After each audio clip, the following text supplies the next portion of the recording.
Coucou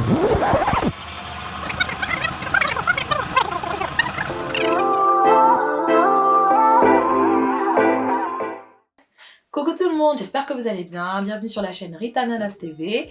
Aujourd'hui on va aborder un sujet qui m'intéresse particulièrement, c'est opposer entre guillemets ou associer la Bible à la science. On a beaucoup de chrétiens qui ont peur de s'intéresser à la science parce qu'ils pensent que en s'intéressant un peu trop à la science, on risque de se perdre en fait au niveau de notre foi. Et moi je suis plutôt quelqu'un de curieuse et je me dis que il n'y a qu'une seule vérité, et la seule vérité qu'on a, c'est Dieu. Et je pense que c'est Dieu qui a créé la science. Donc toutes les vérités qui sont dans la science sont toujours en honneur de Dieu. Et donc on va commencer cette vidéo en parlant justement de ce que Dieu pense de la science. Et l'objectif de cette vidéo, c'est aussi de pouvoir vous aider à évangéliser des personnes qui sont très attachées à la science pour pouvoir justifier leur manque de foi en Dieu.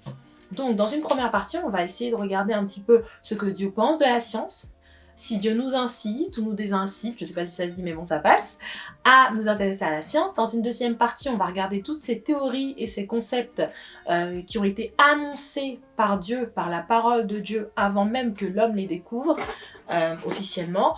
On aura besoin bien sûr de la Bible et de certaines sources dont je vous parlerai pendant la vidéo. Et la troisième partie, on va parler de certains grands penseurs, chercheurs, spécialistes, théologiens, des grands noms que vous connaissez, que vous avez appris à l'école, qui ont récité des citations, qui ont donné des citations en faveur de notre Seigneur et de notre Dieu. Et je pense que ce sont des clés essentielles pour pouvoir vous aider dans votre évangélisation. Voilà, soyez sympas, c'est l'une de mes premières vidéos dont je débute et j'espère vraiment qu'on va pouvoir se comprendre et avancer ensemble. Donc, première partie, on va se poser la question de est-ce que Dieu s'oppose à la science? Pour cela, on va lire Osée 4, verset 6. Je vous laisse le temps de trouver, moi je regarde sur mon super téléphone qui est très rapide.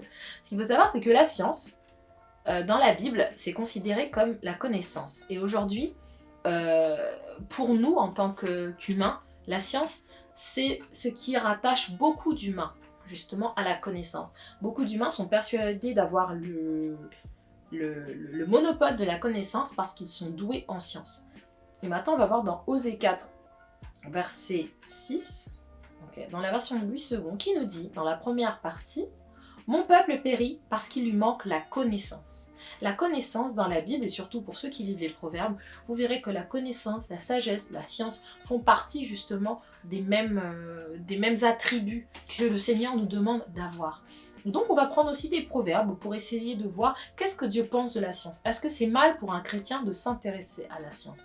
Personnellement, à titre personnel, je trouve que la science, c'est quelque chose d'essentiel en tant que chrétien. On doit maîtriser la science, on doit être intelligent. Le Seigneur le dit lui-même, mon peuple périt par manque de connaissances. Il faut arrêter d'avoir peur de chercher toutes ces avancées scientifiques. Il faut essayer de comprendre comment la science loutène notre Dieu.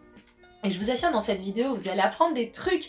Même moi, j'étais épatée. Et en fait, le fait d'avoir fait cette vidéo m'a encore plus rapprochée de Dieu parce que j'ai découvert des choses que j'ignorais. Quand j'ai vu que telle découverte... Ben mince, alors je suis pas une scientifique, mais d'abord, il a fallu que je comprenne. Mais quand j'ai vu que telle découverte avait déjà été annoncée dans la Bible, bien avant qu'on ait officiellement une date de découverte, j'étais épatée. Et c'est dommage qu'en tant que chrétien, justement, on ne cherche pas à s'interroger. Maintenant, on va prendre Proverbe 18, verset 15. Proverbe 18, verset 15, qui nous dit « Un cœur intelligent acquiert la science, et l'oreille des sages cherche la science. » Un cœur intelligent acquiert quoi? La science. Et l'oreille des sages cherche la science. Donc, juste ce verset déjà, il nous explique qu'en tant que chrétien, un cœur intelligent acquiert la science. Et l'oreille des sages cherche la science. Et on trouve ce verset dans l'un des livres, je crois même le livre le plus sage, de toute façon, le plus sage de la Bible, puisqu'il a été écrit par Salomon, qui avait le don de sagesse. Il y a pas mal de versets comme ça, je peux vous citer aussi Proverbe 15, verset 14. Et en fait, c'est là qu'on réalise que Dieu souhaite qu'on acquiert la science. Il faut arrêter d'avoir peur de la science. Ce qu'il faut comprendre, c'est que la science et Dieu fonctionnent ensemble. C'est juste que la science et Dieu ne répondent pas aux mêmes questions. D'accord? Dieu a créé la science, ça c'est une chose. Mais la science ne contredit pas Dieu. La science, c'est la louange pour Dieu. Ok? La science répond à la question comment. Dieu répond à la question pourquoi. La science va vous expliquer comment les choses fonctionnent. Comment, je sais pas moi, la loi de la pesanteur, etc., etc., toutes ces lois qu'on a connues en science, etc. Ça, c'est la science, elle va vous expliquer comment ça fonctionne. Mais la parole de Dieu va vous expliquer pourquoi les choses fonctionnent comme ça. Dieu vous explique pourquoi la femme enfante avec douleur. La science vous explique comment la femme enfante avec douleur. Donc, Dieu et la science ne se contredisent pas. La science travaille simplement au service de Dieu. Ok? Donc jusque-là, j'espère que vous me suivez. Ok, on passe à la partie numéro 2 qui est théorie et concepts révélés par la Bible. Je vais vous donner des dates, donc soyez connectés. Et on va lire aussi la Bible pour pouvoir être justement à la page de chacune des parties que je vais citer. Donc on va commencer par... il y en a qui le savent peut-être déjà, mais on va commencer par le fait que la Terre était considérée comme étant une surface plate pendant des années. Et aussi beaucoup de croyants ont cru à cette thèse, notamment les catholiques. Il y a pas mal de scientifiques, de chercheurs qui ont tenté au fur et à mesure des années de prouver que la Terre avait la forme d'un globe. Je peux citer Aristote pour commencer, Pythagore, Thalès de Milet et enfin le plus connu, Galilée. Maintenant on va prendre le plus ancien, parce que là n'est pas le débat les gars. Le débat est d'établir la vérité. Donc on va repartir sur le plus ancien qui est Aristote. Aristote est né en moins 384. Donc même s'il avait découvert le truc quand il était bambin, c'est clairement impossible qu'il ait eu la source avant même la parole de Dieu. Je vais vous expliquer pourquoi. Donc on va prendre notre Bible. Moi, je vais prendre la Bible version mobile, c'est plus rapide. En Proverbe 8, verset 31, qui nous dit « Jouant sur, les gars », version Louis II, jouant sur le globe de sa terre. Jouant sur le globe de sa terre. Ça veut dire que là, déjà, on a la forme. On a la forme, jouant sur le globe de sa terre. Les proverbes ont été rédigés quand? Les proverbes, et vous pouvez regarder, ont été rédigés entre le 6e siècle avant Jésus-Christ et le 4e siècle avant Jésus-Christ. En sachant qu'on est au début des proverbes, là, mes amis, il n'y a pas photo. C'était bien avant la découverte d'Aristote. Donc quand je vous dis que Dieu n'est pas contre la science, Dieu a créé la science, mes amis. Arrêtez d'avoir peur de vous renseigner. Maintenant, on va parler d'une autre sphère qui va peut-être être un peu plus compliquée, mais je vous assure, c'est très simple. Je vais essayer de la découper. Les premiers termes que je vais vous sortir au départ, vous allez me dire, Brittany, je suis perdue. Mais ne vous inquiétez pas, on va découper ça, on va mettre des versets bibliques, on va faire de 1 à 2, de 3 à 4, de 5 à 6, et vous allez grave tilter, les gars. Restez connectés. Donc, on va parler le cycle de l'eau. Et ça, c'est un truc que vous avez tous vu à l'école normalement, mais là, on va vraiment revenir dessus parce que c'est important, parce que moi, ça, je crois que c'est le truc qui m'a le plus fasciné dans cette recherche que j'ai faite. Donc, le cycle hydrologique, c'est ça? Hydrologique, c'est ça, a plusieurs étapes. Mais les étapes les plus connues, ce sont l'évaporation, la condensation et la précipitation.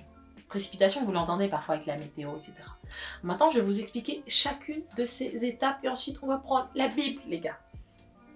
En sachant que ces recherches, les premières questions liées au cycle de l'eau, elles remontent au Moyen-Âge. D'accord? Et le livre qui nous explique tout ça est le livre le plus ancien de la Bible. Donc c'est dit, je vais le lire d'une traite, ensuite on va analyser, qui nous dit « Il attire à lui les gouttes d'eau, il les réduit en vapeur et forme la pluie. Les nuages la laissent couler et la répandent sur la foule des hommes. » Ok? On avait dit quoi? L'évaporation, c'est le passage de l'état liquide à l'état gazeux, donc vapeur. Ok. Il attire à lui les gouttes d'eau. Donc déjà, on est sur l'état liquide. Il les réduit en vapeur. On passe à l'état gazeux, vapeur. Et il forme la pluie. Et là, on revient sur le système de condensation. Donc on a fait liquide, vapeur, liquide. On est d'accord, hein? C'est ça. Ensuite, on avait dit liquide, vapeur, liquide. Et ensuite, on parle de nuages. Ok, qui restitue le liquide au sol via ce qu'on appelle les précipitations. Donc l'eau, en fait, elle s'évapore et elle coule sur la terre. Ok, donc on a fait, il attire à lui les gouttes d'eau, liquide, il les réduit en vapeur, vapeur, il forme la pluie, liquide, les nuages la laissent couler, donc les nuages la laissent couler, et la répandent sur la foule des hommes. Les gars, je vous invite à relire ça, parce que c'est un truc de ouf. Ça, Job, ça a été écrit bien antérieurement. Nous, on s'est posé la question au Moyen-Âge, mais Dieu, en fait, répondait déjà à la question dans la Bible. Et j'en passe, il y a tellement de découvertes. Là, je vous ai dit, on va en citer, peut-être qu'on va pas toutes les faire parce que ça met beaucoup de temps dans une vidéo et mon but, c'est pas que la vidéo elle s'éternise, mais il y a plein d'autres systèmes. D'ailleurs, si vous voulez un nom pour les chercheurs qui se sont interrogés sur le cycle de l'eau, on a Athanius Kircher dans Mundus Subterraneus. On a Thomas Burney, enfin bref, Benoît de Mallet, bref.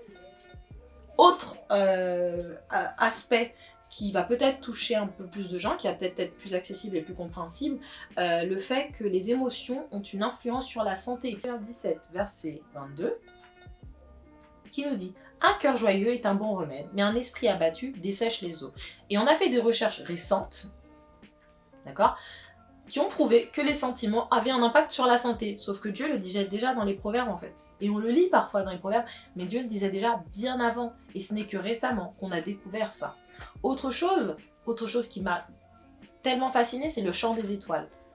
Okay, dans Job 38, verset 7, il est écrit « Alors que les étoiles du matin éclataient en chants d'allégresse et que tous les fils de Dieu poussaient des cris de joie. » Nous, quand on lit la Bible, on le lit comme ça. Mais on pense que Dieu est simplement en train de parler en métaphore, en parabole. Mais parfois, il y a des choses comme ça qui sont très vraies.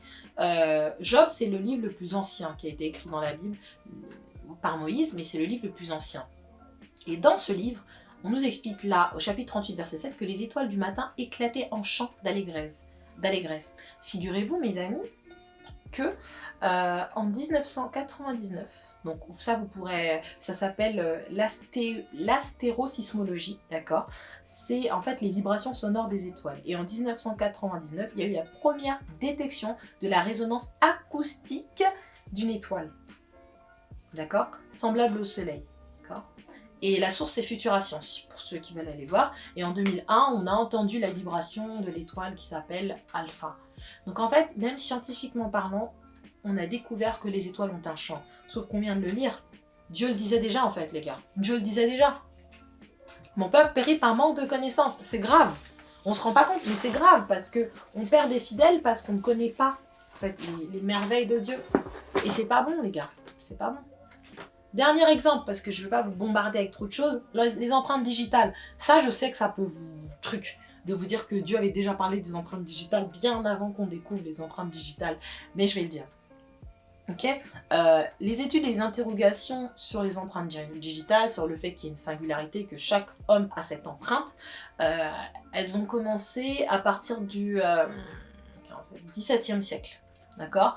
Et ça commençait avec l'anatomiste Marcello, pas Marcello Tonassi, mais Marcello Malpighi, okay, qui a commencé à travailler sur l'identification des papilles, comment on appelle ça, des papilles dermiques. Voilà, moi je suis pas parfaite là-dessus. Maintenant, on parle du coup d'une empreinte sur la main, voilà, que chacun a de manière particulière. Et ça, on l'a découvert il n'y a pas longtemps. Mais on va rester dans Job. Pour ne pas changer, on va prendre Job chapitre 37 verset 7 qui nous dit « Il met un sceau sur la main de tous les hommes afin que tous se reconnaissent comme ses créatures. » Il met un sceau sur la main de tous les hommes afin que tous se reconnaissent comme ses créatures. Les gars, ce sceau, on ne pouvait pas le comprendre à l'époque. Quand ça a été rédigé, la génération de l'époque ne pouvait pas le comprendre. Aujourd'hui, plus la science se développe, plus on redécouvre des choses que Dieu avait déjà placées sur la terre. Et en fait, ce que Dieu attend de nous, c'est qu'on se renseigne, qu'on s'interroge. C'est pas un crime, en fait, de s'intéresser à la beauté de ce que Dieu a fait sur terre. C'est pas un crime, bien au contraire. Et c'est comme ça que vous allez pouvoir toucher le cœur de plus de personnes, et même de païens, d'athées, d'agnostiques, de non-croyants, Il y a personnes qui sont passionnées par la science, parce que nous, chrétiens, on doit être passionnés par la science. On doit être passionnés par tout ce que Dieu a créé. Et la science, si vous lisez les proverbes, c'est le plus gros truc en fait. C'est le plus gros truc sur lequel nous, en tant qu'hommes intelligents, on doit se renseigner. C'est important. Donc, pour la dernière partie, on va parler des scientifiques qui étaient en accord avec Dieu. Ça va être la partie la plus courte, ne vous inquiétez pas, j'ai déjà beaucoup parlé. Et on va prendre quelques citations, vous comprenez que je ne les connais pas par cœur, donc je vais en citer quelques-unes, mais voilà. On va parler d'eux. Pour ne pas citer, je vais juste vous donner des noms, et ensuite je vous donne les citations. Comme ça, vous avez des noms. Einstein, Copernic, Galiléo, Isaac Newton, Liebig, Thomas Edison, Blaise Pascal, Johann Kepler, Nicolae Palescu, Einstein encore, Werner von Braun, Arthur Wilder Smith et Raymond Damadian. Et je ne cite pas tout le monde là. En citation, on va prendre une citation d'Einstein. L'harmonie de la loi naturelle révèle une intelligence d'une telle supériorité qu'en comparaison, toute la pensée systématique et tous les actes des êtres humains ne sont qu'un reflet absolument insignifiant. Copernic disait, donc Copernic, fondateur de l'astronomie moderne, disait « Qui ne s'exalterait au spectacle de ce qu'il voit dirigé dans l'ordre le plus parfait, avec une sagesse divine, qui n'admirerait le maître de toutes choses ?» Galiléo disait « La Bible n'est pas là pour nous apprendre comment va le ciel, mais comment va-t-on au ciel ?» Isaac Newton disait « En l'absence de toute autre preuve, mon pouce seul me convaincrait de l'existence de Dieu. » Thomas Edison disait « J'admire tous les ingénieurs, mais surtout le plus grand d'entre eux, Dieu. » Et Blaise Pascal, ça c'est une des citations qui me plaît le plus, c'est « Il y a dans le cœur de tout homme un vide qui a la forme de Dieu. » Amen. Et en fait, ce vide, c'est cette connaissance. Et la science, c'est Dieu en fait. C'est ce que Dieu a fait, c'est l'ouvrage de ses mains. Et en fait, à l'intérieur de nous, en tant que chrétiens, comme on ne recherche pas, on se laisse remplir par les idioties mondaines, les idioties que le monde veut nous faire croire. Et en fait, on est totalement à l'ouest. Du coup, quand on va évangéliser quelqu'un, on se sent tellement ridicule parce qu'on nous sort des arguments de ouf. Et nous, on n'a aucun argument pour contrecarrer parce qu'on est, désolé du terme, mais on est stupide. On est stupide. Et voilà, et Romains 1, verset 20 à 23 qui dit « Car depuis la création du monde, les perfections invisibles de Dieu, sa puissance éternelle et sa divinité se voient dans ses œuvres quand on y réfléchit. » Donc, il n'y a pas d'excuse.